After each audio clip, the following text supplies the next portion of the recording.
he surrounds himself, this president of the United States surrounds himself with people that kiss his ass, and no matter what is that's happening, no matter how bad things are looking, they have to make sure they say how wonderful he is and how he wins on everything. Hey, here's a really good person to do that. His name is Howard Lutnick. How do you think it went today? Oh, this is the Super Bowl.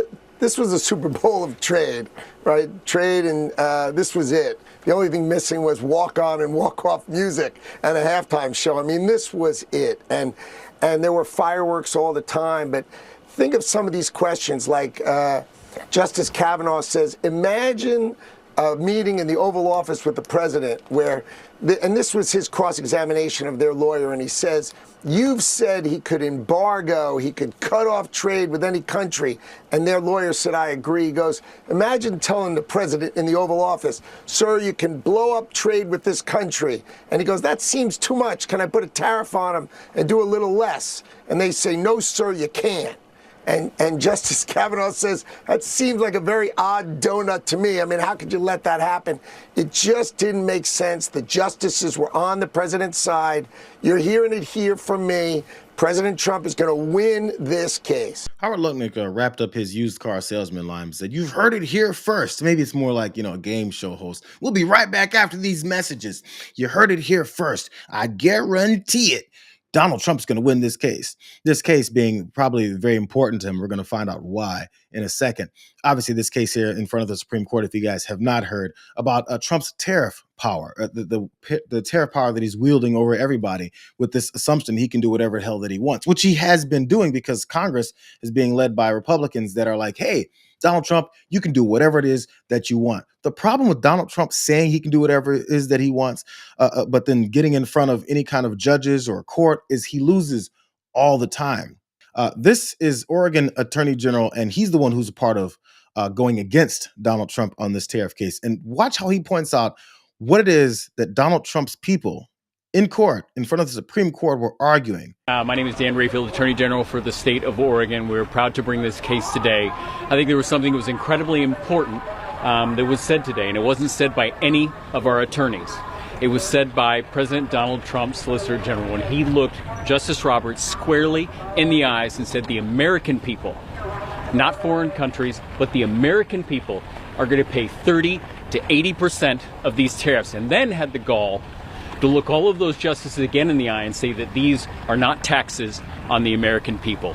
And they're doing it by abusing an emergency power. And I think that was the conversation that we heard today. They admitted that American consumers pay 70, 80% of these costs. They always have to admit it in the right circles. They've admitted it in front of us too. Then that's right before they go back to saying, but those importers do. But this is what's keeping these justices from really, doing their normal rubber stamping of anything that Donald Trump wants. Because it's really hard to, when people hear these arguments and they go, man, this is going to make us look bad. The vehicle is imposition of taxes on Americans, and that has always been the core power of Congress. If a tariff is imposed on automobiles, who pays them? Can you point to any other place in the code or any other time in history where that phrase, together regulate importation, has been used to confer tariff-imposing authority? Congress, as a practical matter, can't get this power back once it's handed it over to the president. It's a one-way ratchet toward the gradual but continual accretion of power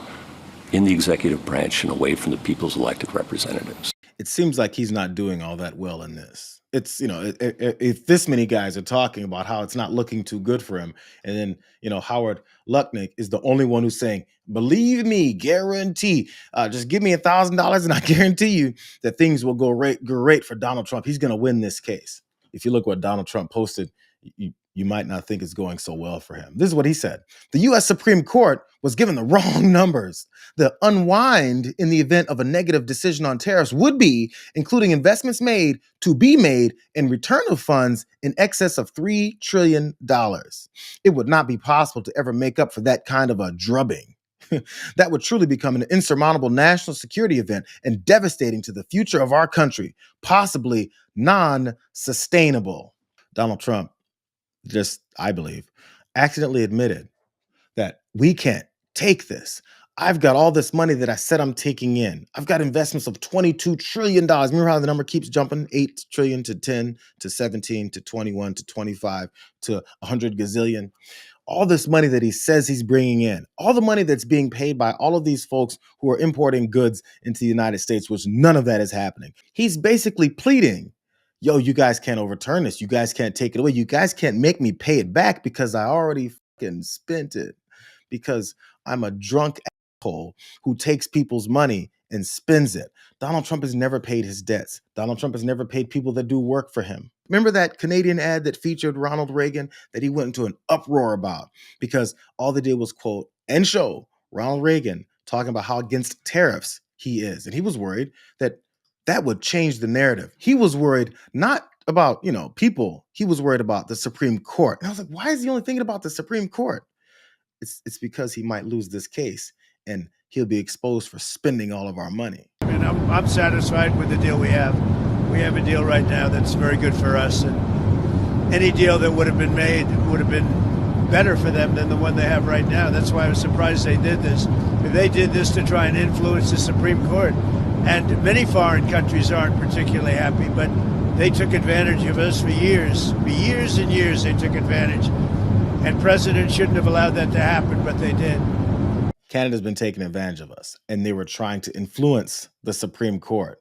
How is it that, just not even Canada, Ontario, the province, they're the ones who put forward that ad that Donald Trump wasn't mad about, and then had the Reagan people say that that's not what Ronald Reagan said, and they linked us to exactly what is that Ronald Reagan said, which is what was in that ad. He also posted about it. You guys remember this too. This is from the time as well too. He said Canada cheated and got caught. They fraudulently took a big buy ad saying that Ronald Reagan did not like tariffs, when actually he loved tariffs for our country and its national security. Canada is trying to illegally influence the United States Supreme Court in one of the most important rulings in the history of our country.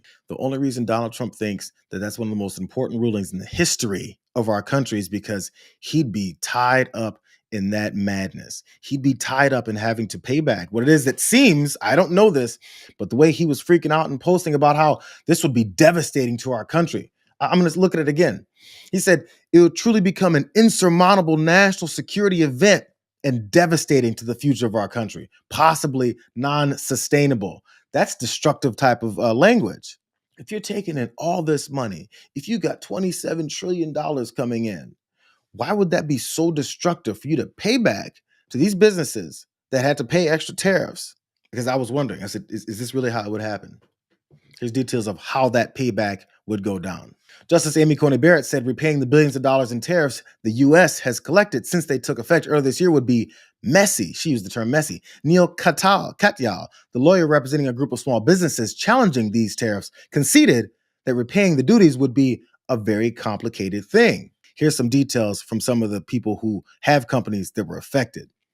Rick Muscat, who's the CEO of Deer Stags, which is a third-generation family-run shoe company, told CNBC, I beg to differ with the concern over the repaying tariffs as being a mess. He disagrees. On every customs entry, we detail specific line items that indicate the duty and tariff rates that we are paying, is what he said. On customs entry summaries, importers identify the specific product code, country of origin, and type of tariffs being paid. It should be pretty easy. All of it's already labeled. All of it's already been shown as the differences. This is where the problem then lands for them. So Green Bar Distillery, a small business that bottles cocktails and liquors in LA, has paid more than $50,000 in additional tariffs, or 10% of the company's profits. That's under Trump's policies. In terms of getting the tariff money back, logistically, technically, and theoretically, it should be easy because they're all clearly marked and line item, as that last guy pointed out. Practically, though, I don't know, is what this owner says. This administration has been very creative in finding ways to do whatever they like doing with tariffs. In other words, it should be easy to pay it back if you have it. It should be easy to pay it back once we identify how much you owe me. But normally, when people who are unethical and don't have any money of their own, and then just ask you to hand them a couple dollars, like Donald Trump keeps doing, and then they spend it on ballrooms and who knows whatever else. What happens then is they don't have the money to pay you back when you're like, "Where's my money?" So while all that's happening, this is how he's responding to what he knows about tariffs. This is the reasons why we're in the situation that we're in. President Xi was willing to do the rare earth thing, that's magnets. Now, nobody knows what a magnet is. If you don't have a magnet, you don't make a car. You don't make a computer. You don't make televisions and radios and all the other things. You don't make anything. It's a 30-year effort to monopolize a very important thing. Now, within 2 years, we'll have magnets, all the magnets we want, but we don't. Because of tariffs, I called. I said, listen, here's the story. You're going to play the magnet. I'm going to play the tariff on you. And for national security purposes, I raised the tariff by 100% over and above what they were paying, which was 55. So he was at 155%. Within 10 minutes, I got a call. We'd like to meet. And we settled it out. And we made a wonderful deal, great deal for our country. Nobody knows about Nobody knows what a magnet is, except for the guy who doesn't know the 30-year mortgage, about 30-year mortgages.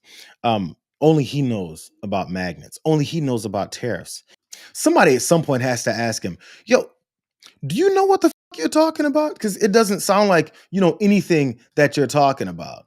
I can't wait to see what this ruling is going to be. And honestly, I'm not very optimistic about where this ruling from the Supreme Court will be. Mike Johnson also, he's pretty optimistic that it's going to go in Donald Trump's way too, because they know they've already got the Supreme Court bought. Here's Mike Johnson, Donald Trump's ass, talking about it. A number of the justices, including conservative ones, Justice Gorsuch and others, raising questions to the Trump administration about the tariffs, and specifically asked at one point whether there were any guardrails that would prevent Congress from, quote, just abdicating all responsibility to regulate foreign commerce, for that matter, declare war to the president, effectively asking whether the president has too much power and whether Congress is effectively abdicating its power in this context. Yes. Look, I followed it as much as I could in a busy day yesterday. That was what I used to do. I was a constitutional law litigator. I had lots of those oral arguments. I would not read too much into the justices' questions. I mean, that's kind of part of the process. It's to be expected. The vigorous judicial review is what you expect at the Supreme Court, and so they ask probing questions, and it's almost never indicative of how they'll come out in the end. So Mike Johnson's not worried. Mike Johnson not confirmed that they're wondering about this power grab that Donald Trump wants to continue to have. A power grab that, as everyone except for, I guess, Mike Johnson knows, would also envelop more of congressional power that he's supposed to be a part of protecting and wielding themselves. Like, they have a job to do. Mike Johnson knows that his job is to kiss Donald Trump's ass.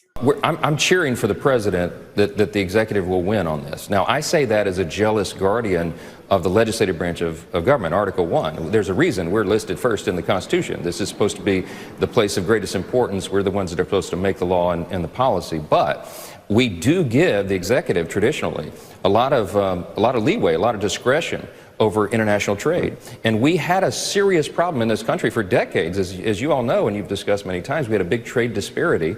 The president stepped in. I think he's used that authority appropriately. He's obviously created a lot of leverage for our trade strategy internationally, and it's yielded great results. And so I'm watching that carefully because I'm the guardian of the Article 1 branch of government. But I think he's well within the lines, and I hope that a majority of the justices agree, because if they reverse all this, it would really be chaos in the markets and in the economy. It'd be a real problem for the country. Isn't it bad that if this decision gets reversed by the Supreme Court, it'd be very bad for the country? It'd be devastating to the markets and everything. It sounds like chaos. It sounds like a plan that it can be deemed illegal. And after it's deemed illegal, it's destructive. Isn't that a bad place to be? Isn't that something that you would criticize the guy who got you in that place for being? But instead, Mike Johnson is cheerleading for Donald Trump. He said it a couple times. I'm cheering. I'm rooting for him. I hope he wins. But I'm this jealous guardian of congressional power. Just because you say jealous guardian and you think that's some kind of artistic way of saying that you actually care about the powers that you keep giving away to Donald Trump, it doesn't make it reality. I'm a jealous guardian, but at the same time, I'm cheerleading the guy who wants to take the power away from this body.